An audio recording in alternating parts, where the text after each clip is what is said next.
Good morning. तो आज का हमारा टॉपिक है कंपाउंड इंटरेस्ट। हमने इससे पहले पढ़ा था सिंपल इंटरेस्ट, अब हम कंपाउंड इंटरेस्ट के बारे में जानते हैं। तो कंपाउंड इंटरेस्ट क्या है? कंपाउंड इंटरेस्ट और compounding interest is the interest on a loan or deposit calculated based on both the initial principal and the accumulated interest from previous periods। तो सिंपल इंटरेस्ट हम लोगों ने पढ़ा था कि सिंपल इंटरेस्ट में हमारा प्रिंसिपल अमाउंट सेम रहता है और एक ही प्रिंसिपल अमाउंट के ऊपर हमारा रेट ऑफ इंटरेस्ट जो है वो बढ़ते जाता है। लेकिन कंपाउंड इंटरेस्ट में क्या है, यहाँ पे प्रिंसिपल अमाउंट और जो इंटरेस्ट है वो दोनों ऐड होके एक नया अमाउंट बनता है और उसके ऊपर फिर से इंटरेस्ट लिया जाता है, यानी कि इसको हम लोग बोल सकते हैं इंटरेस्ट ऑन इंटरेस्ट। इसीलिए कंपाउंड इंटरेस्ट को इंटरेस्ट ऑन इंटरेस्ट भी कहा जाता है। Now compound interest for a given period is, क्या होता है? Compound interest equal to amount of the last period minus preliminary principal, यानी कि अगर हम शॉर्ट फॉर्म में लिखें तो CI is equal to A minus P, where A is the amount of the last period and P for preliminary principal। तो the interest period may be 1 year, 6 months, 3 months, 1 month etc। यानी कि हम लोग compound interest को annually, half yearly, quarterly और monthly भी calculate कर सकते हैं ना। अब हमने पहले पढ़ा था सिंपल इंटरेस्ट, अब हम पढ़ रहे हैं कंपाउंड इंटरेस्ट। तो दोनों के बीच में डिफरेंस क्या है? तो in simple interest, interest for all years is same. क्या होता है? हर साल का इंटरेस्ट जो होता है वो सेम ही रहता है।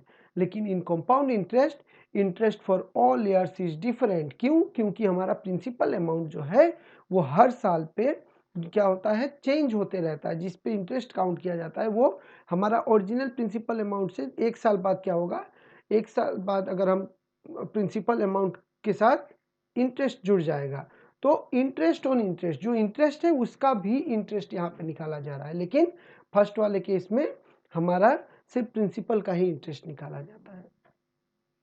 Now simple interest is smaller than compound interest और compound interest is larger than simple interest. तो हम जब आगे जब कैलकुलेशंस करेंगे तो देखेंगे कि सिंपल इंटरेस्ट और कंपाउंड इंटरेस्ट का जो डिफरेंस है, तो सिंपल इंटरेस्ट हमेशा कंपाउंड इंटरेस्ट से छोटा होता है।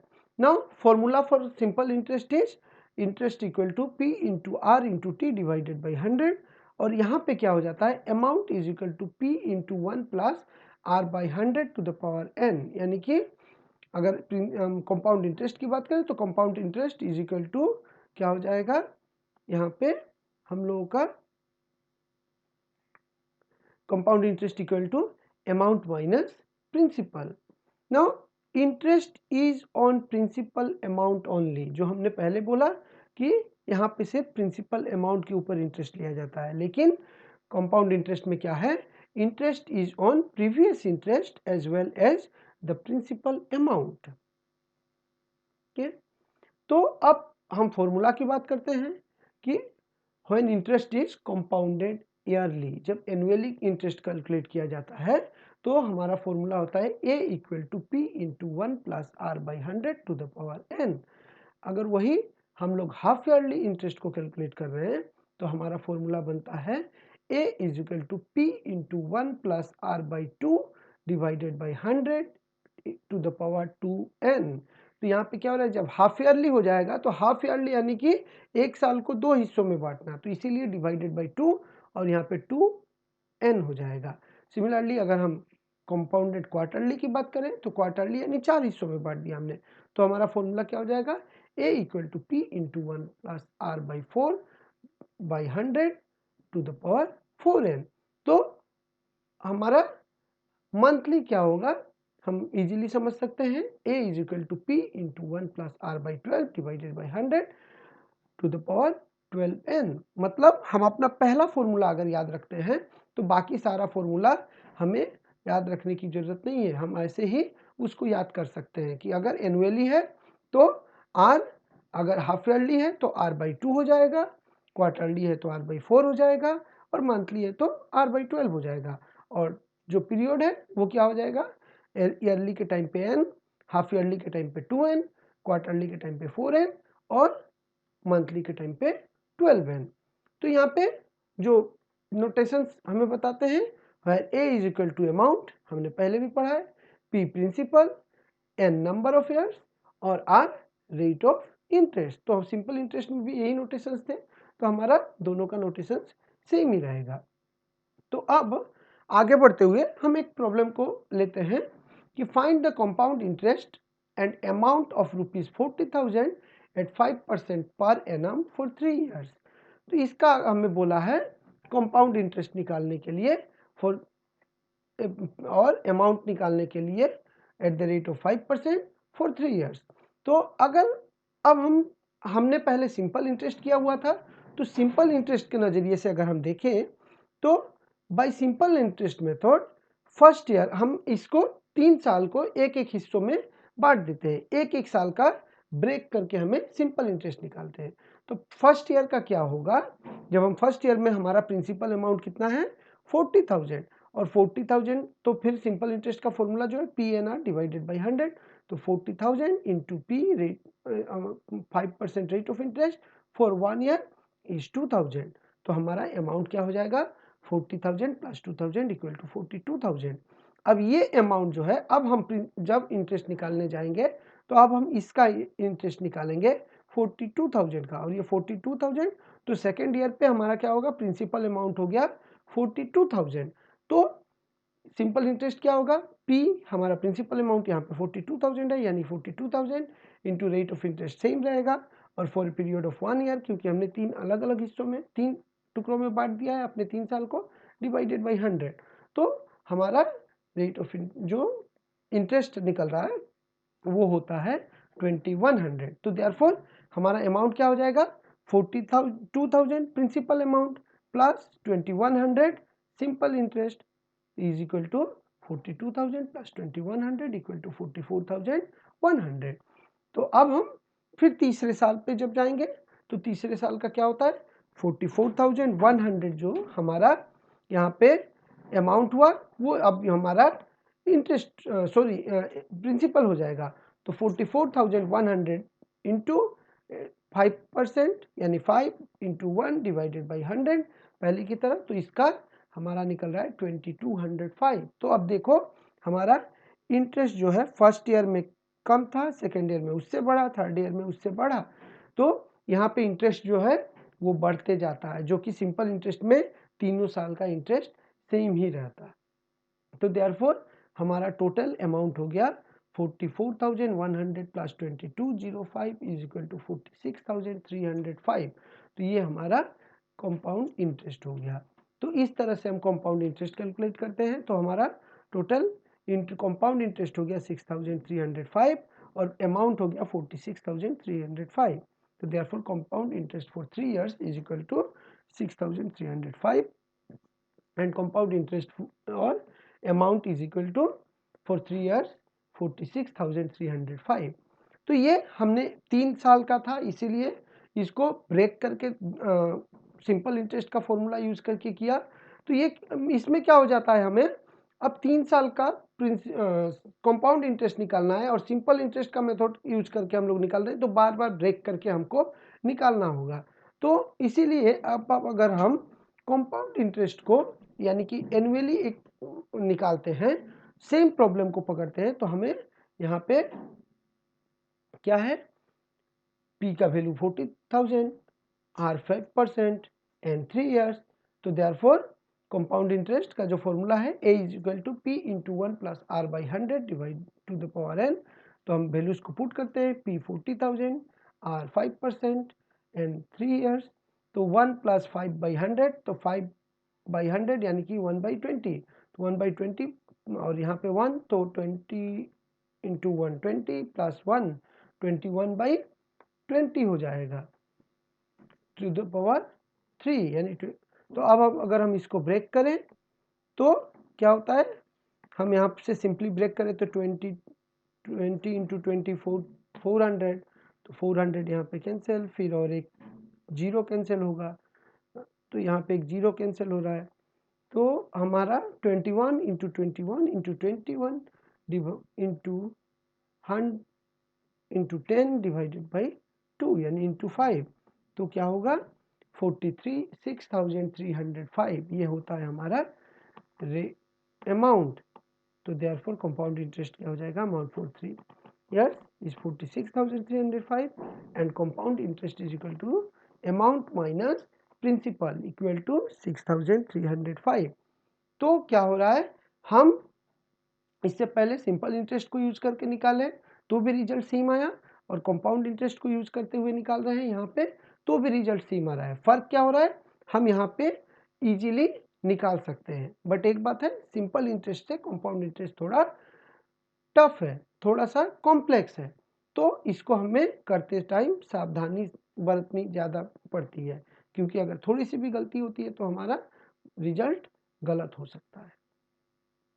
तो और एग्जाम्पल देखते हैं, यहाँ पे दिया हुआ है find the difference between simple interest and compound interest on ₹15,000 for 2 year at 8% per annum. तो यहाँ पे क्या दिया हुआ है हमारा, here P is equal to 15,000, R 2 years, sorry R 8% and N 2 years। तो सिंपल इंटरेस्ट का हमें फॉर्मूला पता है, I equal to P into N into R divided by 100। तो हम यहाँ पे वैल्यूज को पुट करते हैं, 15,000 इंटू 2 इंटू 8 डिवाइडेड बाई 100। तो यहाँ पे 0 0 कैंसिल हो जाएगा, तो 150 into 2 into 8 is equal to 2400। तो हमने सिंपल इंटरेस्ट यहाँ पे निकाला 2400। अब सेम अमाउंट का अगर हम 2 साल का कंपाउंड इंटरेस्ट निकालते हैं तो कंपाउंड इंटरेस्ट क्या होता है, a equal to P into 1 plus are by 100 divide to the power n। तो इक्वल टू क्या होगा 15,000 इंटू 1 प्लस 8 बाई 100 स्क्वायर। तो अगर यहाँ पे भी हम डायरेक्ट ब्रेक करें तो ये क्या हो जाएगा 425 यानी कि 2/25 यानी कि 108/100। तो हमारा जो कंपाउंड इंटरेस्ट निकालता है वो यहाँ पे होता है 17,496, और सिंपल इंटरेस्ट कितना आया 17,400 सॉरी 2,400, यानी कि compound interest equal to amount minus principal is equal to 17,496 minus 15,000 is equal to 2,496, और वहाँ पे हमारा निकला 2,400, यानी कि जो डिफरेंस है वो कितना होता है 96 रुपीज़ का। तो हमने थोड़ा पहले डिफरेंस में भी पढ़ा कि simple interest is less than compound interest और compound interest is greater than simple interest. तो अब एक हाफ ईयरली का हम लोग प्रॉब्लम लेते हैं। तो यहाँ पे क्वेश्चन क्या है, find the amount compound interest on ₹24,000 compounded half yearly at the rate of 10% per annum for 2 years. तो अब हम हाफ ईयरली के लिए हमने फॉर्मूला थोड़ा पहले देखा था कि क्या होता है। पहले सबसे पहले हम यहाँ पे देखते हैं क्या दिया हुआ है, principal is equal to 24,000, R 10% and N 2 years.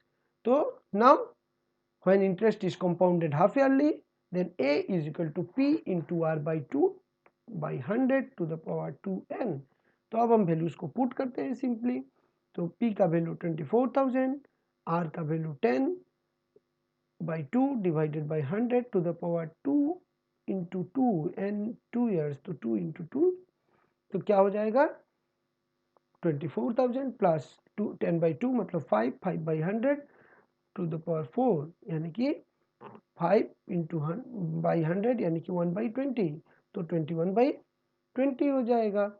तो 21/20 टू द पावर 4। तो अगर अब इसको हम सॉल्व कर दें, ब्रेक करें, तो हमारा रिजल्ट निकलता है 29,172.15। अगर हम राउंड फिगर में लिखें तो 29,172 भी लिख सकते हैं, लेकिन हमें एग्जाम में जब भी अपेयर करें तो हम डेसिमल वैल्यूज को भी काउंट करेंगे। ऐसे लेन देन के टाइम पे वो 15 पैसा is equal to round figure में काउंट हो जाता है, लेकिन कैलकुलेशन के टाइम पे हम 15 पैसा को इग्नोर नहीं करेंगे। तो therefore compound interest is equal to 29,172.15 amount minus principal 24,000 is equal to 5,172.15। ये होता है हमारा compound interest for the amount for the principal 24,000। तो ये हो गया हाफ ईयरली के लिए। अब हम क्वार्टरली करते हैं, तो क्वार्टरली पे सेम क्वेश्चन को ही हम पकड़ते हैं, find the compound interest on ₹24,000 quarterly at the rate of 10% per annum for 2 years. तो क्वार्टरली के लिए हमारा फॉर्मूला पहले हम लोग पी आर और एन सेम है, तो अब हम क्वार्टरली के लिए फॉर्मूला क्या होता है, A is equal to P into 1 plus are by 4 divided by 100 to the power 4n। तो यहाँ पे जब क्वार्टरली है इसीलिए r बाई 4 हो जाता है, हाफ ईयरली के टाइम पे r बाई 2 और एनुअली के टाइम पे r बाई 1 यानी कि r। तो अब हम वैल्यूज को पुट करते हैं, 24,000 into 1 plus 10 by 4 into by 100 into two the power 4 into 2। तो अगर हम इसको ब्रेक करें तो 10 बाई 4 बाई 100 यानी कि 10 बाई 400। तो एक 0 0 ऊपर 1 बाई 40। तो इसको अगर हम ब्रेक करते हैं तो क्या होता है, 24,000 into 41 by 40 to the power 8। इसको कैलकुलेट करने के बाद हमारा रिजल्ट आता है 29,241.67।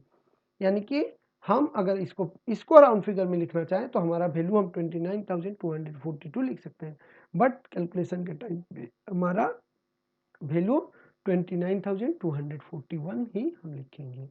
तो therefore compound interest is equal to 29,241.67 minus 24,000 is equal to 5,241.67। तो हमारा अब देखो आप लोग एक ही अमाउंट, एक ही रेट ऑफ इंटरेस्ट और एक ही नंबर ऑफ ईयर्स को अगर पकड़ते हुए किसी भी डाटा का एनुअली, हाफ ईयरली, क्वार्टरली अगर आप लोग कंपाउंड इंटरेस्ट निकाल रहे हो तो आप लोग देखोगे कि एनुअली के टाइम पे रेट ऑफ जो इंटरेस्ट है वो कम होगा, लेकिन हाफ ईयरली के टाइम पे वो थोड़ा बढ़ जाएगा और क्वार्टरली के टाइम पे और थोड़ा बढ़ जाएगा, लेकिन वही मंथली के टाइम पे और बढ़ जाएगा। क्योंकि क्या हो रहा है, 12 टाइम्स, अगर हम मंथली की बात करें तो 12 टाइम्स इंटरेस्ट काउंट होगा। तो हर बार क्या होगा, हमारा इंटरेस्ट के साथ प्रिंसिपल ऐड होगा और फिर उसका इंटरेस्ट काउंट होगा, फिर एक इंटरेस्ट बढ़ेगा, फिर वो इंटरेस्ट ऐड हो जाएगा, फिर हमारा, तो ऐसे क्या हो रहा है, इससे करते करते जो इंटरेस्ट है वो बढ़ रहा है। तो ओके, तो हम अभी बस सिंपल प्रॉब्लम्स को ही करेंगे, कुछ प्रॉब्लम्स को सॉल्व करेंगे ताकि हमारा कॉन्सेप्ट क्लियर हो। ये ऑलरेडी हम लोग अपने स्कूल लेवल में करके आ चुके हैं, लेकिन उसके बाद भी हम यहाँ पे फिर से इस चीज़ों को कर रहे हैं, तो थोड़ा सा प्रैक्टिस करेंगे, थोड़ा सा ज़्यादा से ज़्यादा इसके साथ समय बिताएंगे तो हमारा पूरा का पूरा इससे रिलेटेड कॉन्सेप्ट क्लियर हो जाएगा। और एक बात जो मैंने पहले भी बोला था, कैलकुलेशन करते टाइम हमेशा आप लोगों का उंगली के साथ आपका जुबान भी चलना चाहिए। आप लोग जब भी फॉर्मूला को लिखो तो फॉर्मूला को आप लोग अपने मुंह से दोहराइए, कोई भी कैलकुलेशन करो तो कैलकुलेशन को अपने मुंह से भी बोलते जाइए। तो इससे क्या होगा, आपका वो जो भी डाउट्स है, जो भी प्रॉब्लम्स है, वो आप लोग अपने आप ख़त्म कर लोगे और फॉर्मूला याद करने की कभी आपको ज़रूरत ही नहीं पड़ेगी। ये डर कि मुझे फॉर्मूला याद करना पड़ेगा, मुझे फॉर्मूला याद करना पड़ेगा, इस चीज़ से आप लोगों को बिल्कुल छुट्टी मिल जाएगी। ओके, तो अभी आप लोग कंपाउंड इंटरेस्ट से रिलेटेड कुछ बेसिक्स सिंपल प्रॉब्लम्स को सॉल्व करना। ये जो क्वेश्चंस को यहाँ पे दिया गया है वीडियोज़ में, उन क्वेश्चन को फिर से आप लोग नोट डाउन करो और खुद सॉल्व करो और खुद सॉल्व करके देखो कि यहाँ के रिजल्ट के साथ मिल रहा है या नहीं। तो इससे हमारा कॉन्सेप्ट क्लियर होगा। मैथ्स का एक ही सॉल्यूशन है, एक ही उपाय है मैथ्स में अच्छा करने का, और वो है प्रैक्टिस। आप लोग जितना प्रैक्टिस करोगे उतना आपका कन्फ्यूज़न क्लियर होगा और उतना आपका प्रोग्रेस अच्छा होगा। Okay, thank you.